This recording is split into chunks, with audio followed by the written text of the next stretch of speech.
And a very good morning to you. Welcome to the program. My name is Ian Ofula, and this is your daily brief following matters, current affairs, politics, and news as it happens. Remember, our Twitter handle is at K24 TV. The hashtag is your daily brief. And quite a lot of things that we are following right now. Now, the world continues to react to the news that Jacob Zuma actually resigned, bowing to pressure following his party's stand that asked him to resign, giving him a 48-hour ultimatum. He decided to resign. He said he was ready to face the impeachment motion, but because he does not want anyone to die or rather lose their lives just because of him, he decided to bow out of pressure. We shall be giving you more details about that. Also, waking up to some unfortunate news that the face of Zimbabwe's opposition, that is Morgan Tsvangirai, actually died in South Africa after battling for a long time with colon cancer. He was undergoing treatment at one of the hospitals down there. He will be remembered for his active role when it comes to the fight for democracy under his party, Movement for Democratic Movement for Democratic Change, that is MDC, and he actually came into public limelight when he began as a trade union activist back in the 1980s. He then underwent quite a lot during his struggle for democracy, from jail, beatings by pro-regime thugs, perennial disappointment at the ballot, never dented the 65-year-old from the fight of democracy. So a lot of world leaders are coming together to just mourn his death without forgetting the people of Zimbabwe. Let's come a little bit closer home. We're expecting that the Inspector General of Police, that is Joseph Boynet, and the DCI, George Kinoti, to appear before the High Court following an order that was given last week by Judge Luka Kimaru. Now, the two had failed to actually appear the very first time. This is following Miguna's case.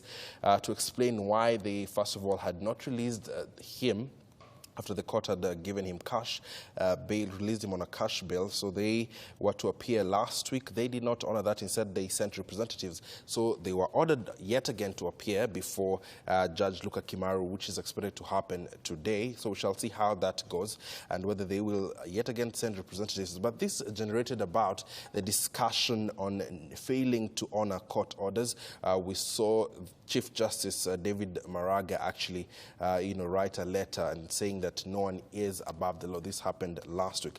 Very closely, we're also following the Kenya Medical Pharmacists and Practitioners Doctors Union, that is KMPDU, who are having a press briefing in regards to their strike notice. They had given the government about 14 days to implement their CBA, so we shall be seeing what they say about that. In the meantime, currently happening right now, we shall also be crossing over to the Supreme Court buildings, where Chief Justice David Maraga is overseeing the swearing in of two Deputy Inspector Generals of Police as members of the National Police Service Commission. This is happening at the Supreme Court buildings. These and more stories, we shall keep you up to speed. Also, we shall be listening in to some of the reasons that Jacob Zuma said and what his argument was as to why he decided to resign. Once we have that ready, I shall be playing it for you. But of course, as always, we get into in-depth analysis of all these current affairs and getting different opinions and perspective from individuals who, would like to hear from them. Today, we're honored to have Muthiora Kariara. You might remember him as the only deputy president candidate to appear before the nation during the elections, the presidential debate, sorry for that. Muthiora Kariara joins us right now. We have Steve Ogutu as well as Dan Muchonko. Now, let's take a look at some of the stories still making headlines right now. And this is all to do with matters Jubilee affairs. Take a look at, there has been debate as to whether Jubilee is actually revisiting the structure of the Judicial Service Commission and the judiciary as a whole because of some judges' transfers. Let's take a look at this.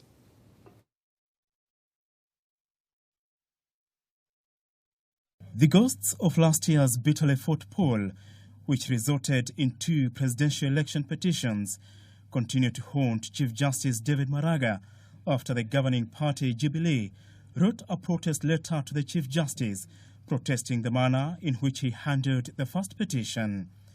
Tuju, in his open letter, accuses the Chief Justice, and I quote, With due respect, you almost succeeded in burning the country after the August 8th elections in key decisions by the Supreme Court, which Tuju in his letter said showed open bias, double standards, impunity and poor leadership.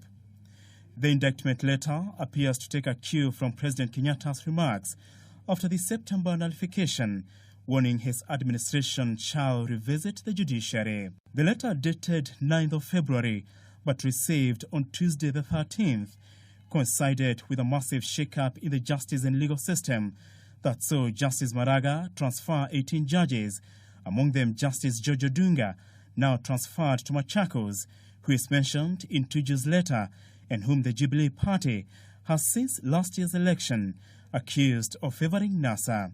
Tuju singles out 8 situations, starting with the opposition's defiance to recognize President Uhuru Kenyatta's presidency, which was upheld by the court, and the demonstrations that followed his election.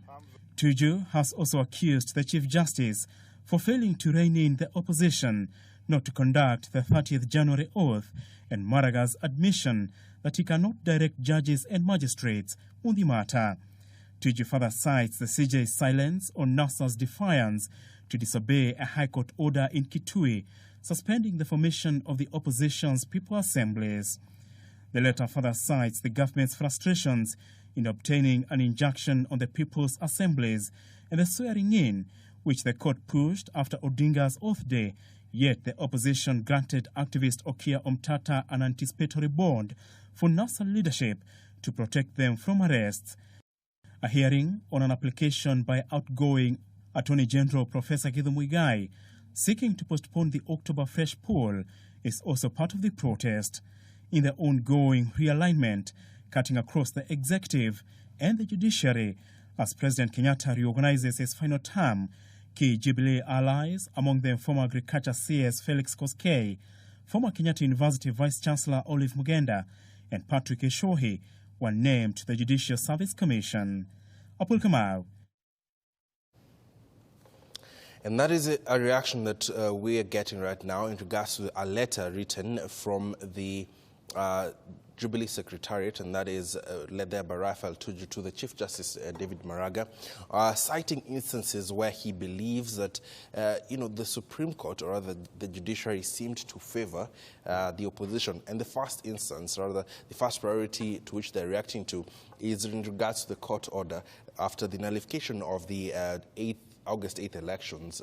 NASA decided to boycott the 26th of October elections, but the court did not say anything according to this particular letter. Let me start with you, Steve. What do you think, rather, where do you think Tuju is coming from when he says the judiciary has been in favor of the opposition? Thanks so much, Ian, for, first of all, having me on this great show in the country. And let me start by saying first, remind the public that I know we have 3 arms of the government. We have the judiciary, we have the executive, and then we have the lawmakers, the parliament. And we have seen parliament, its role has been tampered with. It's no longer playing an oversight role.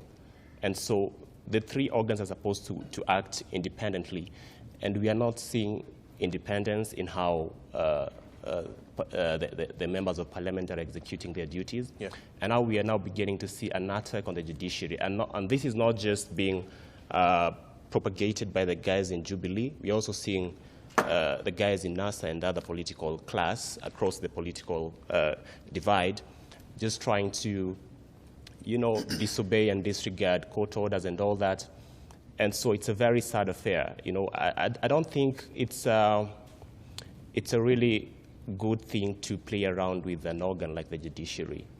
And I'm telling you that if that is to go on, then where we are headed to as a country is a state of anarchy. Mm-hmm. And it's a place that once we get to, then we are going to destroy all the gains that we have achieved as a country. Steve, and I'm going to Tuju's letter. Yeah, okay. I think we all know what the president said some time back, shortly after the nullification of the August 8th elections, that he was going to revisit the judiciary, right? And so we have seen some, some efforts in that regard. The AG just resigned the other day, and there are different views around it. Some people are saying maybe he was coerced to step aside or to resign and things like that. But there are issues I don't want to talk about. But then, Tuju's letter, for me, I think it's just reinforcing the president's statements, that he's going to revisit the judiciary.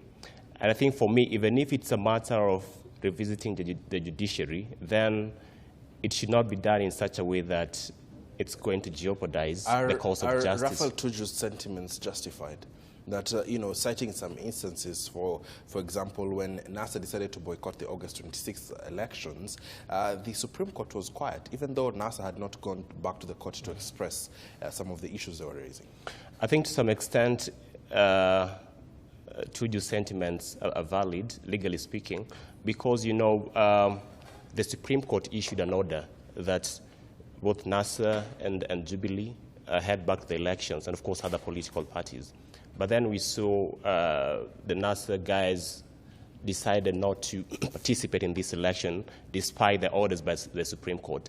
So in that respect, it's been described as a contempt, and we didn't see, of course, the CJ or the judiciary coming out to speak about it.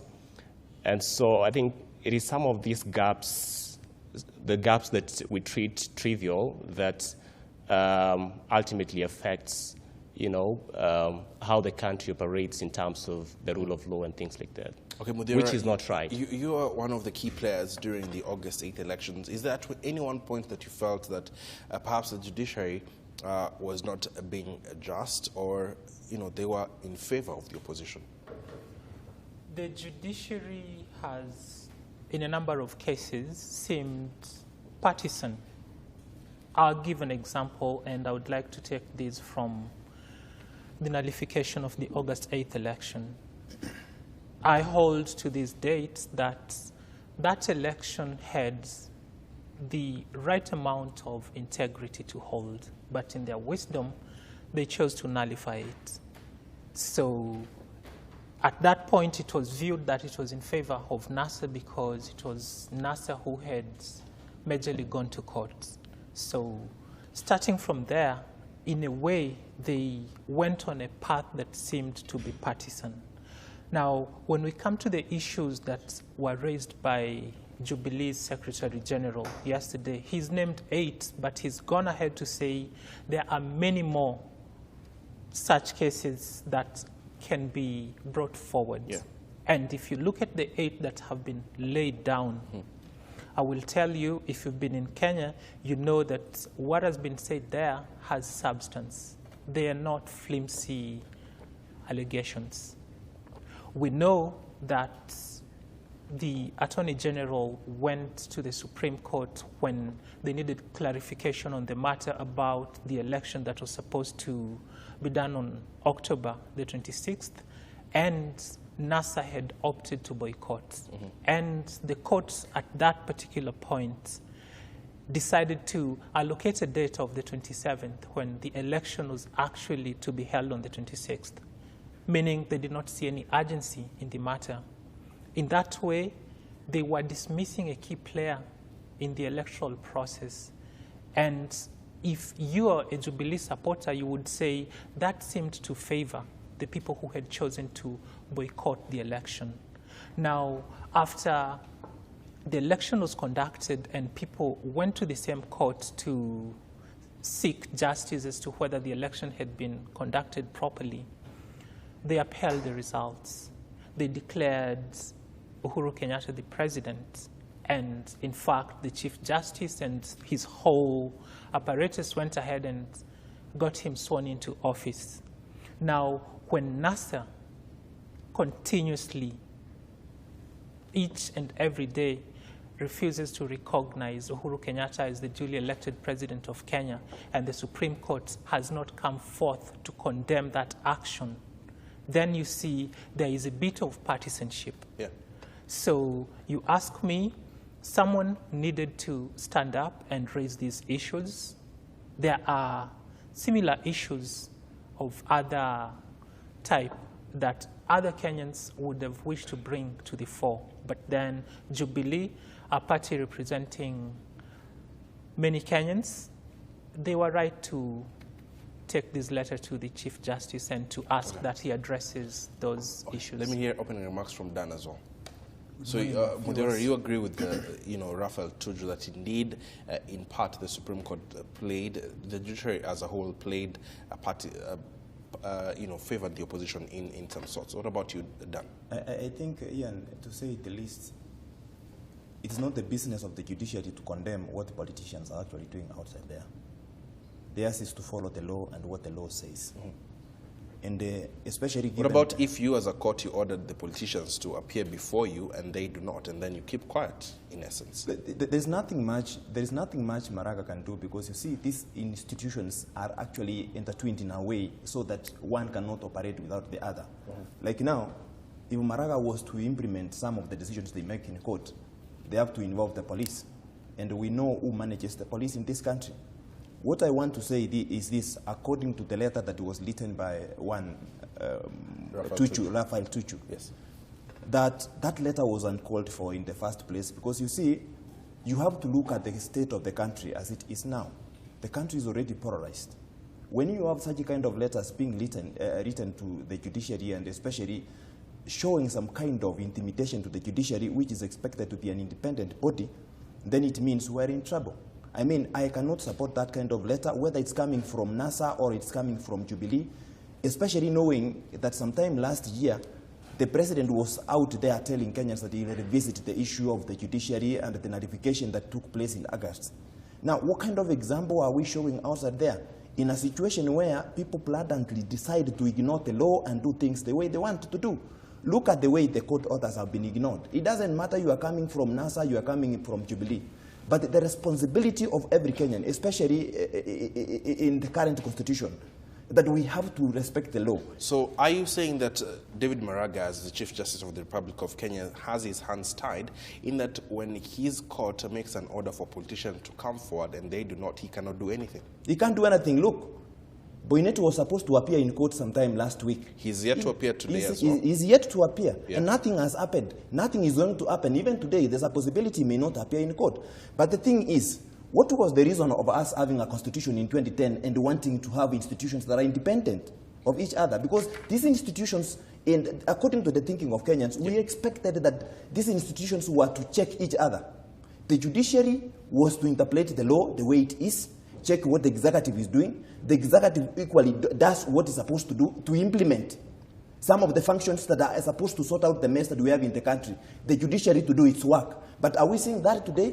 No. Actually, what is happening... Listen to this, Dan. Raphael Tuju takes note of what you're saying. He says independence of the judiciary, executive, or parliament must be put in context. Independence cannot exclude another definition of relations that is referred to as interdependence.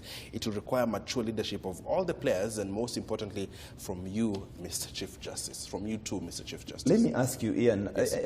I hear what Raphael is asking. Yeah. Who has asked Raphael not to actually call the Chief Justice, sit down and get to share some of these issues instead of making them public? Because these institutions are supposed to work for Kenyans. What kind of example are you telling Kenyans? What kind of example are you giving outside, say, when you raise such kind of letters, and it normally goes to Kenyans, and the Kenyans get to read, get to understand what's happening in the country? In fact, my worry is that looking at that letter, I feel it's like the judiciary is being intimidated. It could be NASA, it could be Jubilee, because I do not know whether, as we discussed this, the NASA is going also to write its own letter, because remember, there is a case that was supposed to be decided on 26th. That never happened. So in essence, what we're looking at here, because even the NASA leaders are yet to speak about, failure of the IG and DCI to appear before court, all of them are blaming, the judiciary of taking sides. Steve, is that how you see it as well? Oh, first of all, I wanted to make a remark on what he pointed out about the fact that this letter being made public is not even right in the first place. I think first it's good to appreciate that Kenya is a democratic country, and therefore when citizens feels dissatisfied by by, say, organs that are supposed to serve them, you know, then they have a right to go ahead and express their viewpoints in respect to some of these issues. But then, now, back to your question, I know I also needed to point out that you talked about the hands of the CJ, looks like being tied. And that is what Dan is alluding to here. That's right. Yeah. And so maybe I needed to point out, you know, when you look at the justice system, it's called a system because there are different actors in it. We have the judiciary, we have the police, we have the community, we have the prisons and all that. And so when one of these players in this system do not play their role like it's supposed to, then the whole system becomes dysfunctional. So that's why we see the CJ might give orders, you know, or the judiciary might give orders, and then the police refuses to implement those orders. And that is what we are seeing. We are seeing, you saw what Judge Kimaru said, orders the other day. He ordered the IG and the DCI to appear before him about 3 or so times. They didn't do that. So they are supposed to appear today. And I can tell you, I don't see they'll do that. I'm sure they're going to send a representative. And so they're acting in a way, you know, what I always say is, you know, they can't purport to be protecting the laws by breaking the same laws. And I think that's an area that they need to be leading the way in terms of protecting and advancing the rule of law in the country. Listen to another instance, and it is on your screen that Raphael Tuju is pointing at here, and Steve, you can react to this as well. He says the swearing in every sense was a contempt of court ruling that upheld the election of President Uhuru Kenyatta. My Lord, the Chief Justice has not found it necessary to address this. To constatation, you were quoted by the local media that you had no powers to stop any of your judges from conducting the swearing in the people's president. Okay.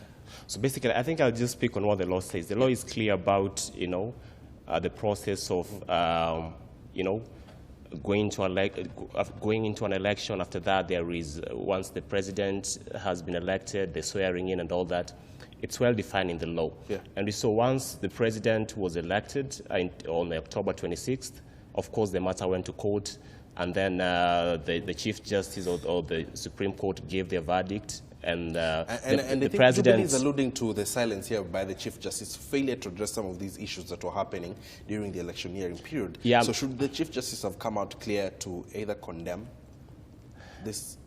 I think maybe that was a gap on his end, especially looking at the magnitude of such a case that had a lot of public interest or global interest. Yeah.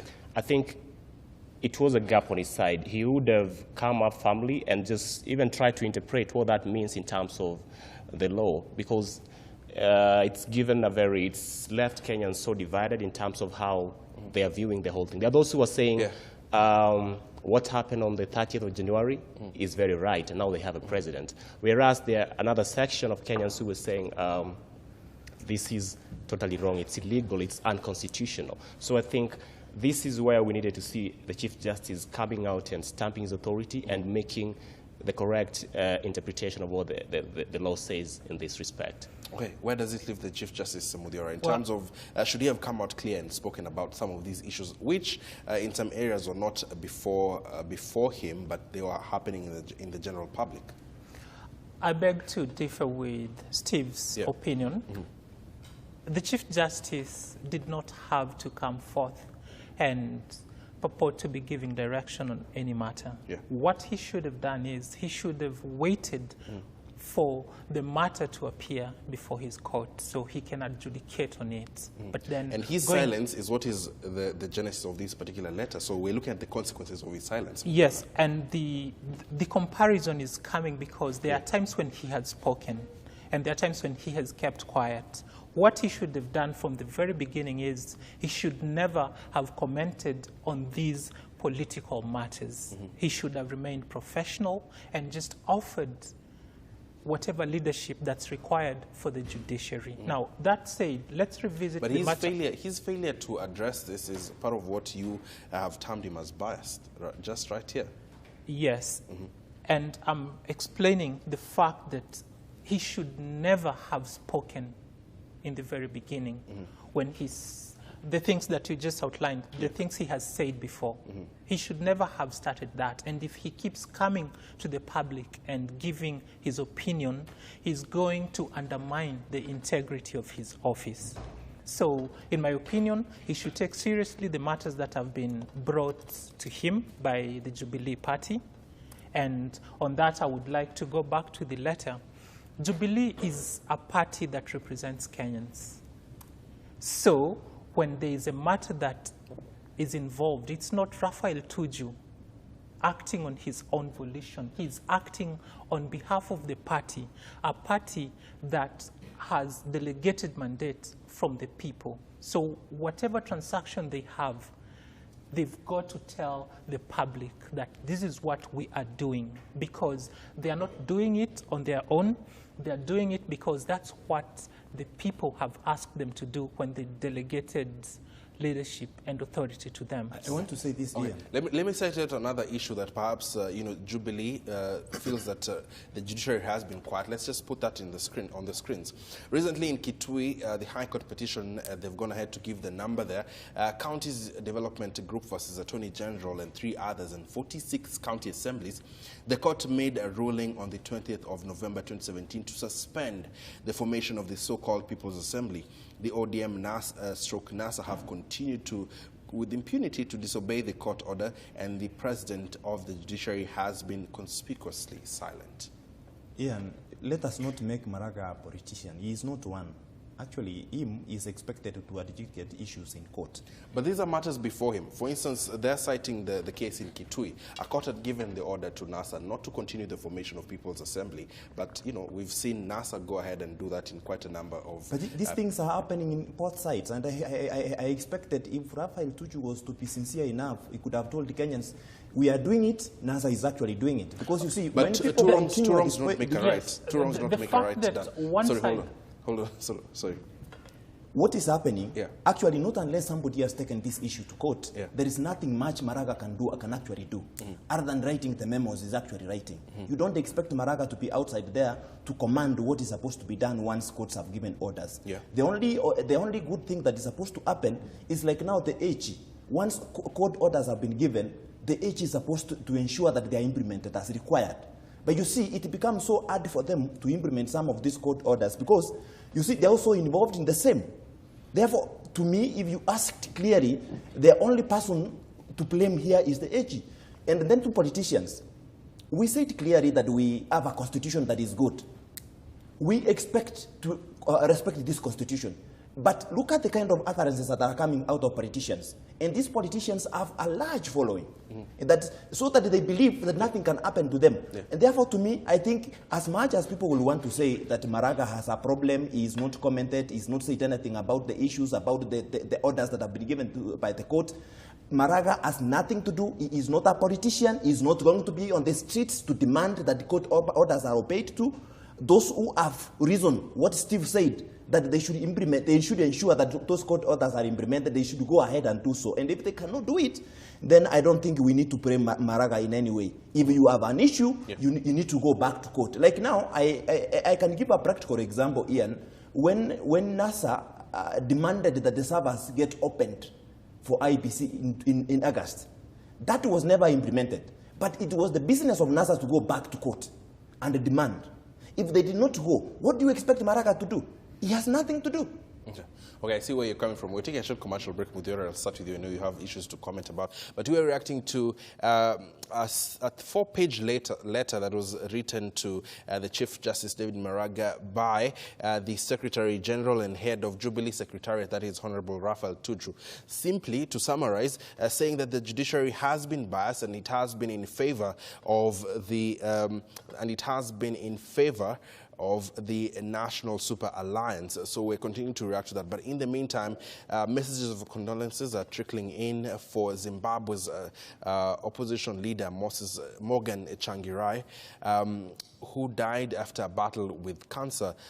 He's gone down to be known as the face of Zimbabwe's opposition for decades. He died at the age of 65. He was receiving treatment in South Africa, and we shall be reading some of the feedback, or rather messages of condolences from world leaders for Morgan Tsvangirai, and we shall tell you more about that. Stay tuned.